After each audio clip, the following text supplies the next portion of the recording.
ये जो बजट है ये तो नथिंग बजट है।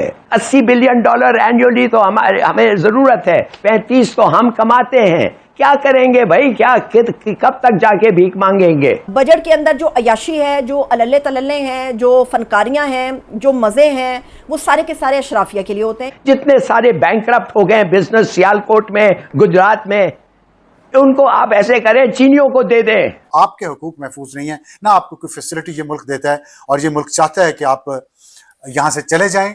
जितने पढ़े लिखे मिडिल क्लास के लोग हैं उनको ये मुल्क नहीं रखना चाहता। और जहां तक हम जैसे आम लोगों की बात है कि उनके लिए बजट क्या है, उनके लिए बजट इतना है कि तुस्सी कमाओ ते 80 खान है।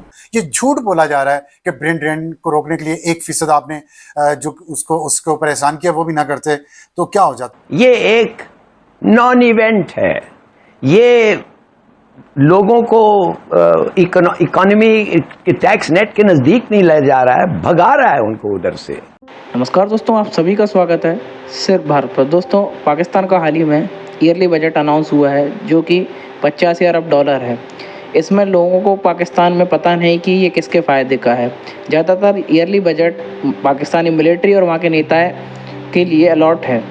पब्लिक के लिए कोई भी सुविधा इस बार भी उन्हें नहीं दी गई है। इसी के ऊपर पाकिस्तानी एंकर भड़के हुए हैं और वे डिस्कस कर रहे हैं कि पाकिस्तान का बजट तो $85 अरब है, लेकिन वहाँ पाकिस्तान में कुल मिलाकर कमाई $53 अरब होती है। आपको बता दें, भारत का बजट $480 बिलियन सालाना है, जिसके सामने पाकिस्तान का बजट कुछ भी नहीं। इसी को लेकर पाकिस्तानी मीडिया घबराया हुआ है कि भारत के इतने बड़े बजट के सामने पाकिस्तान कैसे टिकेगा और कैसे कंपटीशन करेगा। आइए देखते हैं इस पर पाकिस्तानी मीडिया का रिएक्शन। आप मेरे चैनल को लाइक एंड सब्सक्राइब करें। Thank you. कहता हूं इसलिए मैंने कहा थोड़ा आउट ऑफ द बॉक्स सोचिए, पाकिस्तान क्या बना के बेच सकता है, और अगर नहीं बना के बेच सकता है, चीनियों को कहें ये लो हमारे बिजनेस चलाओ और तुम्हारे अपने ब्रांड प्रोडक्ट्स बिजनेस में बनाओ और चीन ले जाओ, और फॉरेन एक्सचेंज जो है उसमें से हमारा हिस्सा दे दो। इसलिए कि वी कांट डू इट।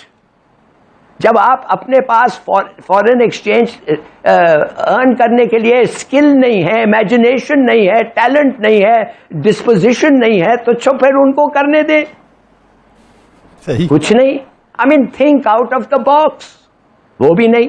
तो this is a total unimaginative budget. माफ करिए, मेरे ख्याल में इट्स अ नॉन इवेंट। अच्छा हेलाली साहब, मैं तो इंटरनेशनल इवेंट्स पे बात करूंगा, जो इंटरनेशनल सूरत हाल चाह रही है, मैं तो इस पे बात करूंगा। बजट पे तो यासर चूँकि सारा दिन आजकल बजट खेलता है, मुझे तो ये इस बजट से ना कोई मोहब्बत है और ना कोई नफरत है, क्योंकि ये बजट एक ऐसा बजट है कि जो हमारा है ही नहीं।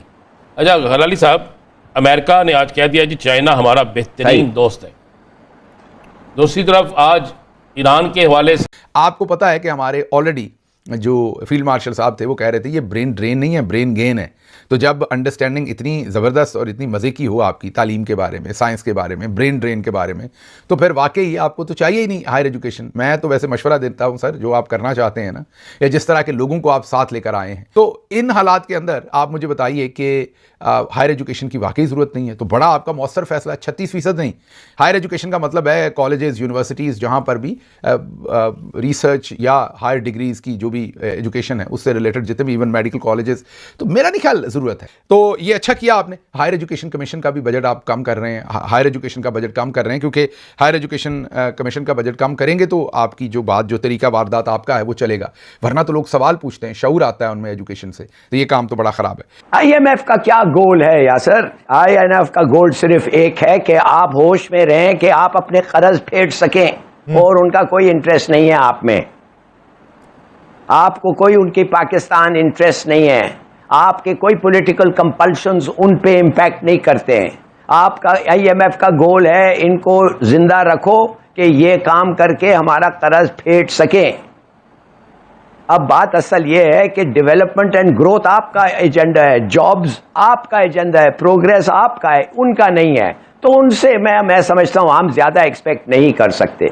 अब जी, इन्होंने इस बजट में अवाम के लिए तो टैक्स रखे हैं, अपने लिए क्या रखा है? हमारे जो वज़ीर आज़म है शहबाज शरीफ साहब, उनके जो वज़ीर आज़म हाउस में गाड़ियां हैं, उनके लिए इस बजट के अंदर 9 करोड़ रुपया रखा गया है। मतलब टायर पंक्चर हो गया, कोई सफाई सुथराई, कोई पेट्रोल चेंज करा, कोई ऑयल चेंज कराना है, कोई नया फिल्टर डलना है, या गाड़ियों की मुरम्मत जो भी है, वो 9 करोड़ रुपया रखा गया। वज़ीर आज़म हाउस की जो डिस्पेंसरी है उसके लिए 1 करोड़ 44 लाख रुपए रखे गए हैं। मगर मतलब कि अगर वज़ीर आज़म साहब बीमार होते हैं और हमारे इतने अमीर वज़ीर आज़म साहब अगर बीमार होते हैं या उनका कोई भी बीमार होता है तो वो जो डिस्पेंसरी कायम की गई होगी ना वहाँ पे, उसके लिए 1,44,00,000 रुपया है। आप और मैं धक्के खाएंगे और हमारे टैक्सों के पैसों से जो पैसा जमा होगा उसके ऊपर जो वज़ीर आज़म हाउस की डिस्पेंसरी है वो 1,44,00,000 रुपया अपनी जेब में डालेगी कि जी हमने दवाइयाँ को लेके आनी है। वज़ीर आज़म हाउस का जो बागीचा है उस बागीचे के लिए 4,41,00,000 यानी कि 4.5 करोड़ रुपया रखा गया उस बागीचे के लिए कि फूल कौन से उगाने हैं, घास की सफाई सुथराई, मशीन जो आएगी, माली को अंदर से पैसा देना है, पानी डालना है, जो आलात वगैरह आएंगे उनके लिए बागीचे की सफाई सुथराई खूबसूरती के लिए 4.5 करोड़ रुपया रखा गया है। और इसके अलावा ये भी रखा गया है कि जी जो PM चैरिटी है, जो वज़ीर आज़म साहब हमारे खैरात करेंगे ना, वो खैरात के लिए 22 लाख रुपया रखा गया है। खैरात के लिए अल्लाह का वाज़े हुक्म है कि अपनी जेब से अपने कमाए माल से खैरात करो। ये कहीं नहीं लिखा कि अवाम का टैक्स का पैसा निचोड़ो, उनका खून निचोड़ो और निचोड़ने के बाद उस पैसे में से अल्लाह को राज़ी करने के लिए आप चैरिटी दे देते हो, आप लोगों के अंदर अपनी बल्ले बल्ले कराने के लिए चैरिटी फराहम करते हो। खैरात का वाज़े हुक्म है कि अपनी जेब से दो, और यहाँ पर हमारे टैक्स के पैसों से चैरिटी भी जाएगी, इनका बगीचा भी साफ़ सुथरा होगा, इनकी गाड़ियाँ भी मुरम्मत होंगी और इनकी डिस्पेंसरी के लिए भी करोड़ों रुपया जाएगा।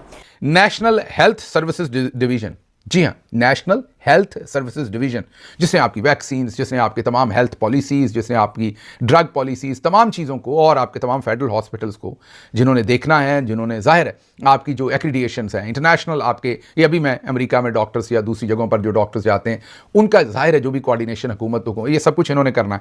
बिल्कुल आपने दुरुस्त किया, इनके भी आपने जो नेशनल हेल्थ सर्विसेज डिवीजन है उसके बजट में भी 40% आपने कमी की है, बहुत बेहतर किया है। बल्कि मैं तो कहता हूँ सेहत का काम ही ख़त्म कर दें। जो बंदा जितनी देर सेहतमंद है जी ले, जब ख़त्म हो गया तो ख़त्म हो जाए।